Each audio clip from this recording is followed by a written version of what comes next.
ఉల్లిపాయలు. తల్లిపాలు తాగి రొమ్ము గుద్దాడని చెప్పక ఉల్లిపాయలని దొంగ తిరుగుడు ఎందుకతా? అసలేమైంది?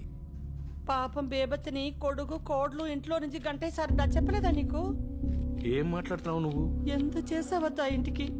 ముసల్దాని అని కూడా చూడకుండా ఈ వయసులో నిన్ను రోడ్ల పడేసారిని తెలియగానే ప్రాణం అల్లాడిపోయిందనుకో.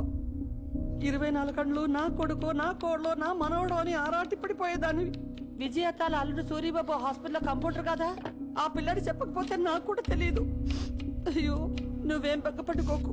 మా విజయబాబుకు అమెరికా ఫోన్ చేసి చెప్తే ఆవిడ తీసుకుని అర్జెంట్ గా ఇక్కడికి వచ్చి ఎంత ఇదైపోయాడో. అందరూ మీ శేఖర్లా ఉండరతా. నా కొడుకు గురించి మాట్లాడాలంటే నువ్వు నీ కొడుకు ఇంకో జన్మెత్తాలే. తల్లి బిడ్డలన్నాక 190 ఉంటాయి. నా కొడుకు ఎప్పుడేం చేయాలో తెలీదా? నీకెందుకే? నా కొడుకు కోడల కోసం